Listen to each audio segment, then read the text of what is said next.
going to be talking about 12 rules for life, and I'm Berg. With me today and always I have Nick here. Yeah, And well, Nick, how are you? I'm good, thank you very much. Unfortunately, I fucked up, so I cut a little bit of your introduction down. But Uh, so that nice. that's a problem. But we're as half mentioned before, we're going to be talking about 12 Rules for Life by Jordan Peterson and other things. Yeah, but before we get started, what have you been up to this week? What have you been doing? I have been reading the two chapters. Basically, I've been trying to tear them apart. So that's been most of what I've been doing. Other than that, I've been doing some schoolwork, and other than that, South Park. Yeah, why not? South Park all day, every day. Pretty much. It was when I didn't do anything else. It was that and a little bit of playing games. Yeah, I get that one. I've also been trying to get through the first two chapters of 12 Rules for Life, or rather the second chapter, to be honest. The first one was quite easy to get through, and then you get to the second one, and it's just, I, it's hard to describe. there's some hard context in chapter two. There was some in chapter one, but they weren't as hard. If you didn't, as such as some of the topics he touches upon in chapter two, like order and chaos, which hopefully we will get into. Yeah, we'll do our best to at least try to describe this. Now, one thing probably to keep in mind though is that we are not native English speakers, which makes this even harder for us to actually get through, since we're obviously reading the books in, or rather the book in English.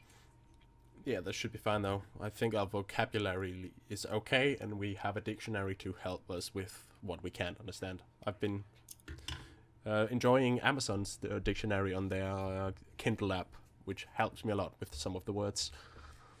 Oh, I've never tried it, but it's probably great, yeah. I hope it's accurate at least. It should be the Oxford Dictionary, so. Well, you never know. They do some shady shit. Sometimes. But who doesn't? Isn't that what the point of the book is, kind of? Yeah, Not quite. I guess it is, kinda, in a way. But yeah, shall we start with an introduction? Yeah, let's listen to the author's word on why he chose 12 Rules for Life here. It took a long time to settle on a title. 12 Rules for Life, An Antidote to Chaos. Why did that one rise up above all others? First and foremost, because of its simplicity. It indicates clearly that people need ordering principles, and that chaos otherwise beckons. We require rules, standards, values, alone and together. We're pack animals, beasts of burden. We must bear a load to justify our miserable existence. We require routine and tradition. That's order. Order can become excessive, and that's not good. But chaos can swamp us so we drown, and that is also not good. And that's basically it. So the rules are a guide so we can stand in order and chaos and figure out how the fuck we bear the burden of life and learn to live with it. That's essentially my take on it. Yeah, that sounds about right. Now, the first rule that we will be talking about is stand up straight with your shoulders back. Yeah. And I really don't know where to start on that one. Now, obviously, it's quite straightforward. It's all about, what should I call it? God, it's really hard to describe. It's about posture. It's about, to me, what it seems like. It is about how we face the world, and how then the attitude we project to others, in which then they react to that attitude and then come back to us. So it's Thank something you. it's something physical and something metaphysical at the same time, which is pretty interesting in my book. Yeah, it's really interesting, and thank you for actually giving such a good summary of it. I had no idea where to start. I think the thing that I got the most out of from this chapter, though, has to be the thing about the feedback loops, and how if you do something positive or if you think positively, then everything gets more positive for you, to put it in layman's terms. And if something negative happens, then things start getting worse and worse and worse. So what he would call Price's law. Yeah, Price's law, where if you have more, you get more, and if you have less, you get less. Or it's also often called the Matthew principle from the Bible. Let me just find the quote. I have it somewhere. Yeah, I'll just talk over while I do that then. And it just resonates so well with me because it's just a feeling that even if you are not too happy, if you want to become more, or if you want to become happier in your life, then all you have to do is start by, what I call it, you can start by forcing a smile. You can start by acting like you're actually okay when you're not okay. And that helps, you know? You can try to break out of the negative spiral by working out, by doing something positive in your life, and that will make it better. Yeah. Let's see. I'm going to quote it directly here. It's from Matthew 25:29, and it's devoted to what Jesus Christ is saying. To those who have everything, more will be given. From those who have nothing, everything will be taken. Which is essentially the way of, as he describes it, also the life of a lobster in the social hierarchy, which is in his mind buried into everything that is life. Yeah. And that's also why we feel, what I call it, worse than other people, right? Or if there's something, you know, someone who's really attractive, for example, or really strong, masculine, whatever we are going to call it, then they will be higher up on the hierarchy than we are, etc., right? We will at least perceive them that way to start with. Our hierarchies is a little bit more, what's the word for it? Complicated? Complex than the hierarchy of a lobster, right? Hopefully. Hopefully, we would assume so, because our hierarchies have evolved, 300 million years since then? Or since the lobsters first came to? I don't know about you, but I still kind of feel like a lobster on the inside. Sometimes I feel like a lobster. Especially after rejection. Yeah. I guess most people do. And, you know, if you want to fight someone, you can just squirt some goo in. Oh, that just sounds wrong. we're not. No, we don't go down that road. That's a bad road. Yeah, that's not a PG-13 road, at least. Well, you talked about feedback loops. We could probably get more into that, even though what he describes as a feedback loop, or Jordan describes as a feedback loop. Could you get more into that? Oh my god, I butchered that. Yeah, sure. I'm actually just going through the book right now because I know there were some really good quotes about it, and I totally forgot them because I read this so long ago. Let's see. That's a lot of them. About page 2021. It goes into it. But I think one interesting thing, if we're going to talk about negative feedback loops, was the case when it came to bullying. Oh yeah, yeah, go ahead. Yeah, the long-term effects. Do you have that? If not, I can find it. I can just read it if that's fine by you. Read it though.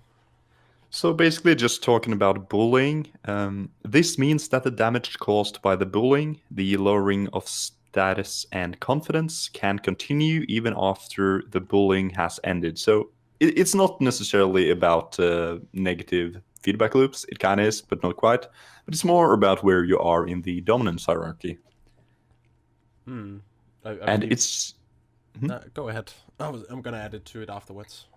Yeah, okay, so I was just going to say it just shows how awful it can actually be to bully someone. And it also explains how someone who... Well, they can seem like a really normal person, or they can seem like a great person. You can think just from looking at them that they're mentally higher up in the dominance hierarchy than you are, personally. But something could have happened to them earlier in their life, or there could have been something that made them what should I say? That it made them think they are less than they actually are. Well, I believe as he describes it, right? Bullying can then turn into adulthood or have consequences into adulthood, where where the person, even though objectively he has a high status, he can be more stressful and more insecure than he actually has reason to be because of the bullying and its long-term effect. It might also affect how they perceive the world around them. Yeah. And as he funnily enough mentions, or not funnily enough mentions, is that no 6-year-old child, or even the strongest 6-year-old of children, is no match for a 9-year-old. Just and then he goes into how that, at least the physical aspect of bullying, which is the most common in children, evens out into adulthood. Yeah, certainly. And let's see. I feel like I'm doing this real professional right now. I'm like legit looking through the book while talking. Good thing I have a search function. Yeah, that probably does help. The one thing, But I'm just gonna find my notes here. Go through my notes on paper here, because he talks about hierarchy, which I found interesting, and especially why the poses, why you should stand up straight and with your shoulders back. The pose in its physical sense, right? It opens you up to the world instead of where you're trying to shield your weakness. So it implies some kind of competence that you can actually face the world, and you dare to expose yourself to attacks, or so to speak. Okay, I actually have a quote right here that kind of correlates to what you're talking about. Mm-hmm. So this is a quite direct one. Maybe you are a loser, and maybe you're not. But if you are, you don't have to continue in that mode. Maybe you just have a bad habit. Maybe you're even just a collection of bad habits. Nonetheless, even if you came by your poor posture honestly, even if you were unpopular or bullied at home or in grade school, it's not necessarily appropriate now.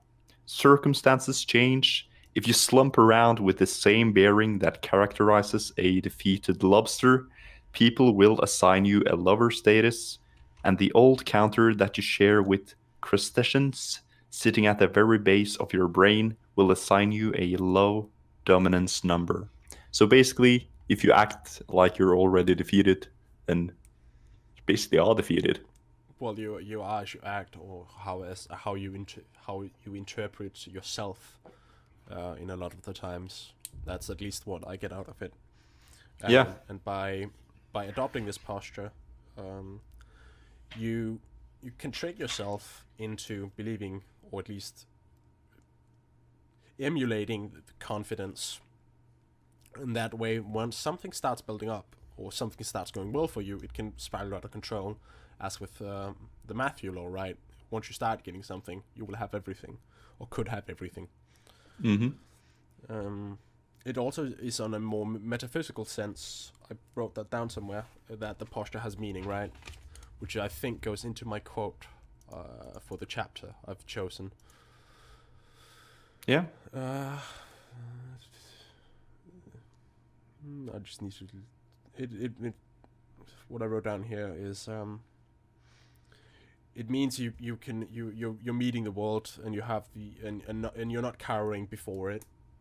So you can be brave enough and able to stand in between order and chaos, which is the place where you should be in life, to get the most out of it.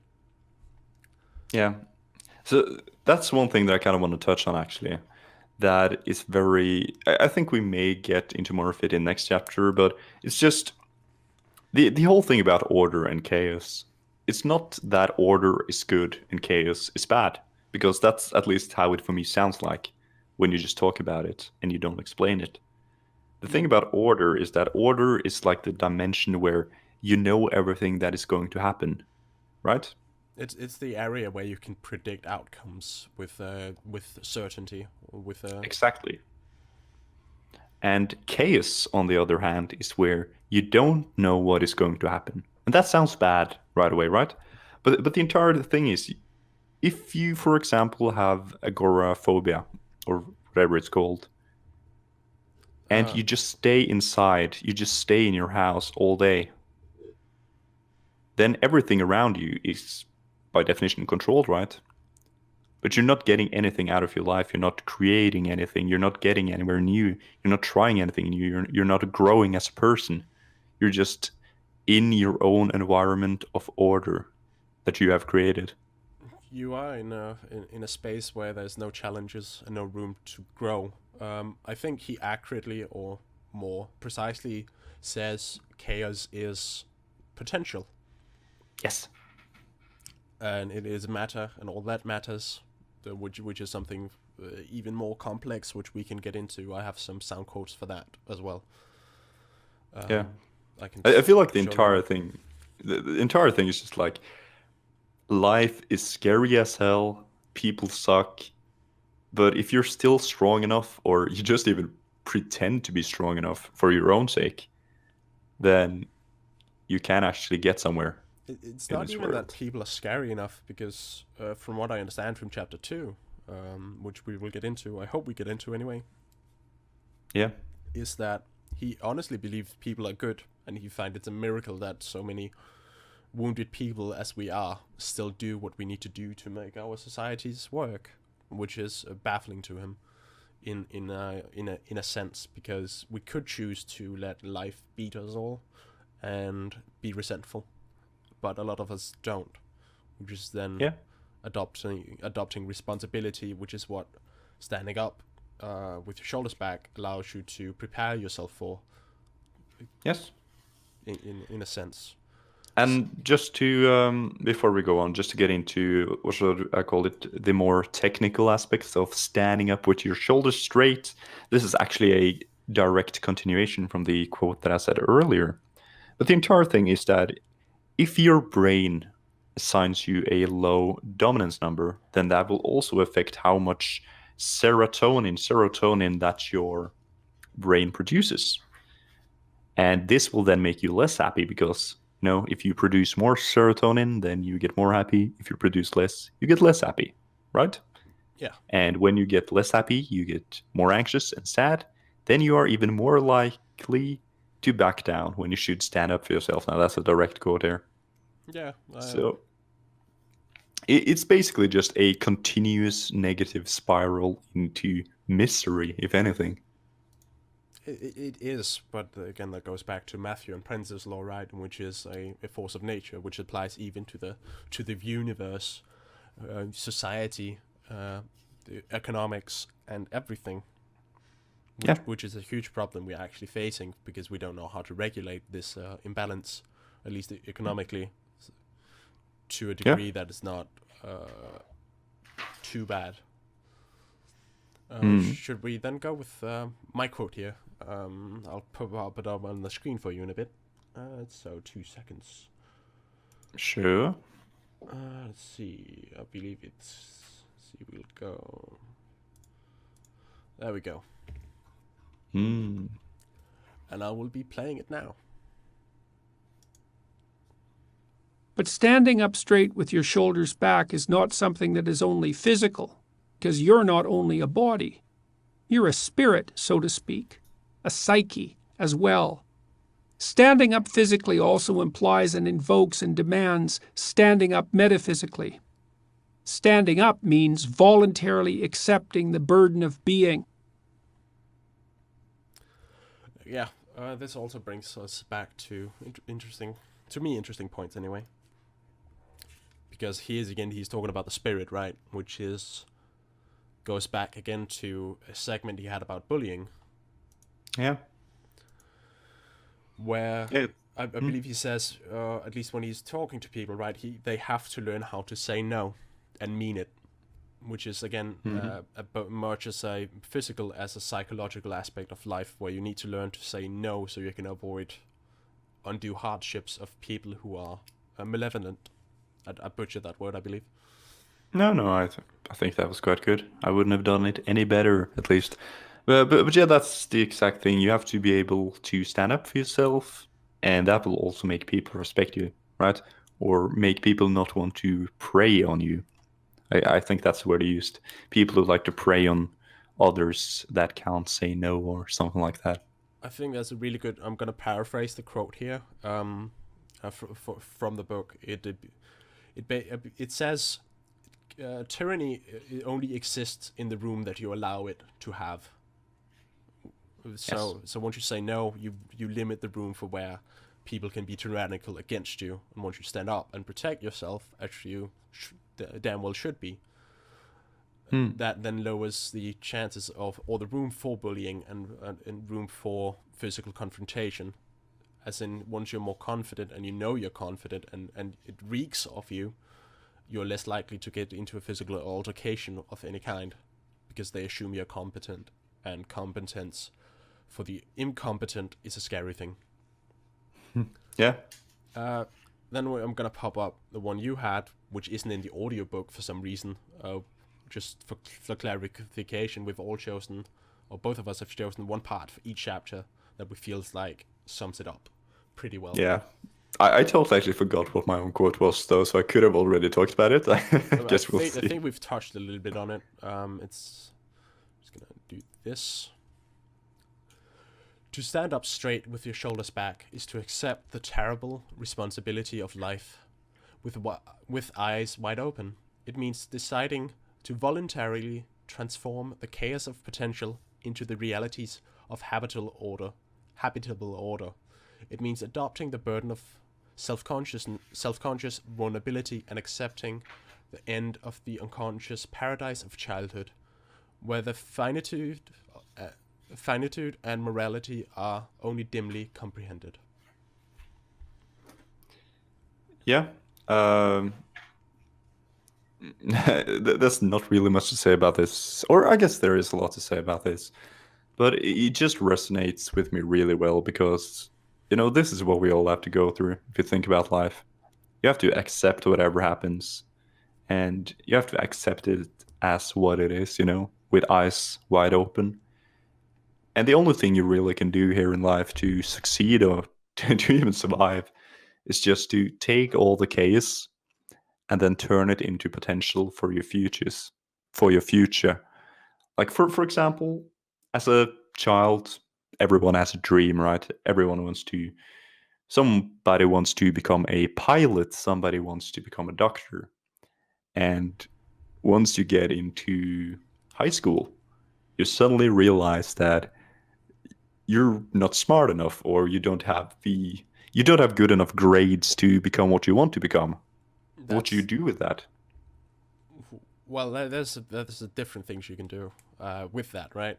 Because there's some pretext, I believe, in high school, just about, no matter how it's going to sound harsh, but no matter how stupid you are, you can get good grades if you work hard enough. So that implies then, if you're not getting the grades you want to get in, you're not working as hard as you should be to get it. Yes, certainly, but that's not what I'm talking about. I'm talking about that once you don't have the grades, right? You haven't actually managed to do what you want to do. Then there will be a lot of chaos for you. You're not going to be sure about what you want to do on with your life. You don't know where you want to go. But what you can do then is you can transform all that chaos into potential. You can search for something new. If you have to, you can do more classes. You can retake your classes for higher grades. You can try to fix it instead of just lying down and giving up. And you can try to find other options. Basically, that's what I'm talking about. Yeah, standing up, taking responsibilities for your actions, learning. Though I don't feel like that's a perfect example of what this chapter stands for, but it is a way where you have to pick yourself up from nothing, or at least get ready to pick yourself up from nothing and take that first step by straightening up and meet the world, and the world is harsh realities. Maybe you're too tall to be a pilot, which I am. Or so that's an option that's closed down because of an aspect I can't control, which is an aspect of chaos, is things we don't control. Sometimes it's not necessarily potential, but within that chaos there is potential to figure out what you want. Yeah, right. and then move on. Yeah, that's what I was talking about. You know Mm. that, or rather, that's what I meant. That Yeah. if you can't become what you want to become, then there's chaos. But there's always potential to do something else, to find something else that you burn for. You know, Mm. and as long as you're willing to, well, we can go on actually with the quote. It means willingly undertaking the sacrifices necessary to generate a productive and meaningful reality. I think that sums it up pretty much. Yes. And we gotta please God, you know. Well, yeah. Unfortunately, my cutting tool isn't that good just yet, and I am lazy, so I didn't want to cut it. I think it's perfectly fine. I think that last part actually Yeah, I think was really good. I think it makes the quote more full. Yeah, it makes it complete. Totally agree. So that pretty much sums up what we have for chapter 1, unless I feel like there's something we haven't touched on, but I'm not quite sure. Let's see. Let's check the notes. Well, there's natural selection, which is a god of that was probably the hardest thing to wrap your head around. I feel in that chapter. So, I guess the reason why I don't have much to say about this chapter is that I didn't really care that much about all the natural selection things. Like, they were really interesting, but from a self-help perspective, I didn't think it was that interesting, if you get what I mean. Like, I don't think it fits the need for self-help book, but it helps explaining why he comes to the choices. And I feel like it's an interesting viewpoint of evolution, where he goes into the selection of the or natural selection is the most fit people. Like, it's something that, like, nature is static, which it to a degree is, but isn't at the same time. yeah. Yeah, no, I really don't think we have much more to say on this one if you don't suddenly remember something. So, how do you want to do it forward? Do you want to take a break before Rule 2, or? Well, I think there's still one thing we haven't gone into, which is what he calls the capacity of aggression, which is coming to terms with you having a monster inside of you, Yeah. to a degree, right? Yeah. And that we are all capable of doing mean things, though this will be expanded on further in chapter 2 in a darker way, I would say. Ooh, in a darker way. Well, he talks about the morality of good and evil and why humans differ from animals. Yeah. But Yeah, I know what you're talking about. yeah, no, I don't want to go too much into it. But Jordan Peterson believes that you need to have some form of aggression. You need to be able to be aggressive to assert this is what I want, and that's how I'm gonna get it. Yeah, And it's like and you need to integrate that into your personality to get as far as you need. Jung calls it the shadow side. I believe he does, though I am not 100% sure the term is correct. No, one other thing that we can say though is that this is something kind of not related to the book, but it kind of is anyways. I've heard Jordan Peterson talk a lot about young children. That sounds wrong. Talking about how, especially boys, Yeah. before they are 3 or 4, even 2, I don't remember correctly. Are we talking about the aspect of socialization? Yeah, but I'm just talking about there are some hyper-aggressive individuals that you need to properly socialize and you need to properly adapt them to the world that we live in. And if you manage to actually take all their aggression and you can turn it into just decisiveness, into goal. You have to do this before they're 4, which is an interesting part. Otherwise, they will never fully learn it. Mm-hmm. Right. I believe that's the thing. Yeah. Where you have to socialize it, you have to teach the kid how to interact with others. Yeah. Because if they're not properly interacted by the time they're 4, so if we say the children are all other children are the mental age of 5, but your child hasn't had enough time to play or doesn't know the rules and is the mental age of 3, he will always be behind and will never quite fit. So he will always be antisocial in his behavior because he is behind the development curve and he can't catch up at any point, ever. So it's important that we socialize our children, especially boys today. Nanny Nick. Oh God, yes. But that probably does it for Rule 1, right? It does, in large part, I would say. Chapter 2 is way more extensive in a lot of aspects. Yeah, it kind of is. But what do you want to do then? Do you want to go to break? Go to a commercial break, or? No, I feel like I could transition straight into it. If we want to. I'm just going to pull down the quotes and then we're going to take us over to the other lobby, so to speak. So we can talk there for a while until we get into our quotes of chapter 2, which we will be starting by. I believe it is your quote then, and then it's followed by mine. I'm not sure the order or the I think it was mine first. Book. So yeah. Yeah, it's mine first. Yeah. At least according to what you sent me. Yeah.